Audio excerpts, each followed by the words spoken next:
राष्ट्रीय जनता दल महिला मोर्चा अररिया की कार्यकारिणी का बैठक आयोजित हुआ। आपको बताते चलें, बैठक जिला कार्यालय अररिया में आयोजित किया गया, जिसमें मुख्य रूप से प्रदेश से पहुंची हुई प्रदेश अध्यक्ष महिला मोर्चा की रितु जायसवाल जी ने कार्यक्रम में शिरकत किया।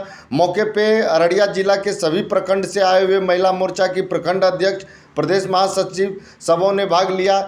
वहीं प्रदेश अध्यक्ष महिला मोर्चा की रितु जायसवाल ने बताया, महिलाओं को एकजुट होकर अपने हक और अधिकार की लड़ाई लड़नी होगी एवं अपने हक को पहचानना होगा।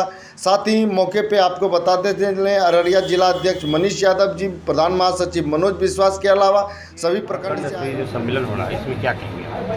हाँ, वो अभी हम यहाँ पे सभी जिलों के भ्रमण में हैं और जब से महिला विंग के प्रदेश अध्यक्ष की जिम्मेवारी मुझे मिली है, उसके बाद मैं सभी जिलों में जाकर के भ्रमण करके संगठन की मजबूती के लिए जिला से लेकर के प्रखंड, प्रखंड से लेकर पंचायत और पंचायत से लेकर बूथ तक की मजबूती के लिए अपने जिलाध्यक्षों से मिल करके उस पर हम लोग चर्चा कर रहे हैं, विचार कर रहे हैं।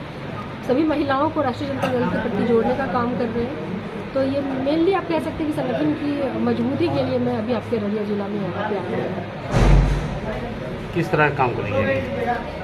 ये काम तो बहुत सारे हैं करने के लिए। महिलाओं का रुझान जो है वो राष्ट्रीय जनता दल के प्रति बढ़े, महिलाओं का भरोसा हम लोग जीत पाए, उनका विश्वास हम लोग जीत पाए, ये हमारे लिए बहुत महत्वपूर्ण है। वोट से ज़्यादा दिल जीतना महिलाओं का, उनका भरोसा जीतना, ये हमारे लिए महत्वपूर्ण है। हम उन लोगों की तरफ बिल्कुल नहीं है जो महिला की सुरक्षा की बात तो की लेकिन उसको धोखा देने के अलावा कुछ नहीं दिया। उन्होंने महंगाई कम करने की बात तो की लेकिन वो एक झूठ साबित हुआ। तो वो लोग समझ रहे सबसे ज़्यादा जो छली गई हैं या सबसे ज़्यादा धोखा जिनके साथ हुआ है, ये भाजपा की सरकार में महिलाओं के साथ हुआ है, जिन्होंने बेटी बचाओ का नारा दिया लेकिन सबसे ज़्यादा बेटियां उनकी सरकार में प्रत्यारित हुई। चाहे वो मणिपुर का मामला हो या महिला पहलवानों का मामला हो, महिला रेसलर्स का मामला हो, या जिस तरीके से गैस के दाम को लेकर के महिलाओं को छला गया है ना, कहा गया कि भाई फ्री का गैस है, फ्री का ये है, और उसके बाद से जिस तरह से दाम में वृद्धि हुई और अब चुनाव है तो बेशक 200 रुपये कम कर दिए। तो ये थोड़ी चलता है कि पहले किसी से 1200 लूट लो और बाद में चुनाव के समय 200 कम कर दो। तो ये सारी जो जालसाजियाँ हैं बीजेपी की, वो महिलाएं बहुत समझ चुकी हैं। इन सब मामलों को लेकर के बीजेपी अपने आप को बैकफुट पे महसूस कर रही है। उनको लगा कि भाई इतनी कमियों के बाद और इतने महिलाओं को जो हमने पूरे देश की महिलाओं को जो हमने धोखा देने का काम किया है, उसके बाद तो चुनाव निकालना उनके लिए मुश्किल है, क्योंकि महिलाओं की भागीदारी जो है वो वोट परसेंटेज में ज़्यादा होती है पुरुषों के मुकाबले, और वही अपने आप को छला हुआ महसूस करेंगे तो उनको वोट कोई क्यों करेगा भाजपा को।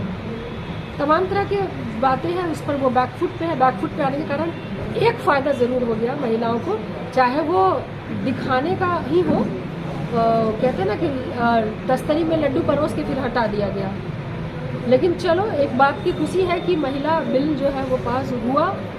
महिला रिजर्वेशन की मैं बात कर रही हूँ, चाहे वो उनका बीजेपी का वोट लेने का एक नया हो, लेकिन फिर भी महिलाएं समझ गई हैं कि ये भी जो प्रेशर में है, अगर 9 साल से अभी आपकी सरकार है, आपने अगर उन 9 सालों में भी महिला बिल पास कर दिया होता, लेकिन आज जब अपने आप को बैकफुट में महसूस कर रहे हो, आपको लग रहा है कि महिलाओं का वोट अब नहीं ले पाएंगे, तो प्रलोभन देने के लिए तस्तरी में जो लड्डू परोस के दिखा करके और छीन लिया है ना, ये आजकल की महिलाएं बड़ी बेहतर तरीके से समझती हैं। आपने बिल पास किया लेकिन टर्म्स एंड कंडीशंस अप्लाई, अभी अप्लाई होगा जब तमाम चीज़ों के बाद अगले चुनाव में होगा या उसके अगले चुनाव में होगा। फिलहाल तो सामने वाला चुनाव में तो आप धोखा करके ही काम कर रहे हो ना।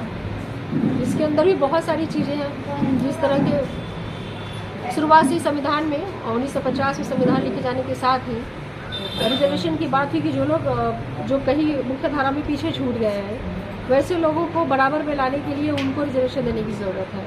SC और ST को रिजर्वेशन दिया गया, SC को 15% का रिजर्वेशन दिया गया, ST को 7.5% का रिजर्वेशन दिया गया सभी चीज़ों में, इंक्लूडिंग पॉलिटिकल रिजर्वेशन भी। लेकिन वहीं पे OBC एक वर्ग आता है, मतलब अत्यंत पिछड़ा जो कम्युनिटी है, कैटेगरी है, उसकी बात। मतलब आप मानते हो कि ये भी अन्य पिछड़ा जाति में ये भी है ना। तो आपने माना, मंडल कमीशन आया, मंडल कमीशन आने के बाद आपने OBC को 27% का रिजर्वेशन दिया। किसमें दिया? पहले तो आपने उन्हें माना कि SC और ST के अलावे भी जो जातियाँ मुख्य धारा में पीछे छूट गई हैं, वो जातियों में OBC भी है। ये मानते हुए मंडल कमीशन के आने के बाद आपने रिजर्वेशन दिया, किसमें? नौकरी में दिया स्कूल कॉलेज के एडमिशन में दिया, लेकिन पॉलिटिक्स में नहीं दिया। यानी जिनको आप मान रहे हैं कि वो पिछड़ा है, उसको पॉलिटिक्स में बराबरी का अधिकार क्यों नहीं दिया? हम उन सभी सरकारों से पूछना चाहेंगे, जब जब उनकी सरकारें रही, जब जब महिलाओं का बिल आया, उसके बाद फिर भी ये लिंगर ऑन होता चला गया, और आज 27 साल बाद भी हम वहीं पर हैं जहां पहले से थे। पहले भी थे, कई बार बिलें आई, कभी राज्यसभा से पास हुई, लोकसभा में अटक गई, कभी विचाराधीन हो गई, कभी कुछ हुआ, लेकिन उसमें जो सबसे दुखद बात यह है, जो सबसे छला महसूस कर रहा है वो ओबीसी वर्ग है। ओबीसी को आपने माना कि अन्य पिछड़ी जातियां हैं, तो वहाँ पे जब आपने मानते हो, जब उनको वो रिजर्वेशन उनको मिला, 27% का लाभ मिला, पॉलिटिक्स में क्यों नहीं मिला? आज अगर पॉलिटिक्स में वो रिजर्वेशन उनको मिला होता, नौकरी के साथ और स्कूल कॉलेज में एडमिशन्स के साथ अगर पॉलिटिक्स में उनको रिजर्वेशन मिला होता, तो आज जिस तरह से एससी और एसटी को, इस बिल की मैं बात करूँ जो महिला बिल आया है, इस बिल के हिसाब से जो रिजर्वेशन पहले से है उसमें 1/3 एससी में भी महिलाओं को जाएगा, जो उनका पहले से रिजर्वेशन निर्धारित है उसमें से महिलाओं को 1/3 का रिजर्वेशन दिया, ठीक है। एसटी को भी 1/3 का रिजर्वेशन जाएगा, उनका जो सीट निर्धारित है 7.5 उसमें से। ओबीसी को आपने दिया ही नहीं पॉलिटिक्स में, अन्य क्षेत्रों में दिया पिछड़ा मानते हुए, लेकिन राजनीति में बराबरी का अधिकार नहीं दिया। राजनीति में सबसे ज्यादा धोखा अगर किसी के साथ हुआ तो वो ओबीसी के वर्ग के साथ हुआ। अगर ओबीसी को, मैं नहीं बात करती हूँ महिलाओं की, छोड़िए, अगर ओवरऑल ओबीसी को अगर रिजर्वेशन 27% का पॉलिटिकल भी मिला होता, तो आज उसका 1/3 अगर महिला को मिलता तो वो होता 49 सीट। आज 49 सीट महिला ओबीसी को मिला होता, और ओवरऑल तो 150 सीटें ओबीसी को, ओवरऑल वो 150 सीटें वो सभी को जाती, ओबीसी वर्ग को जाता, और 50 से 49 सीटें महिलाओं को मिलती। लेकिन पुरुष तो ठगे गए, महिलाओं को भी नहीं छोड़ा गया। तो भाई जो न्याय दो तो पूरा दो ना, आधे न्याय का क्या करना? मतलब आप मानती हैं कि बैकफुट पे है भाजपा बैकफुट पे नहीं होती तो आज ये जो बिल बना, कानून बना, ये नहीं बना होता। बेशक उन्होंने तस्तरी में लड्डू दिखा करके खींच लेने का काम किया है, लालच देने का काम किया है, तो वो खुद भी फंसेंगे। इससे महिलाएं समझ गई हैं कि इनका मंशा कभी भी न महिलाओं के लिए बेहतर है, न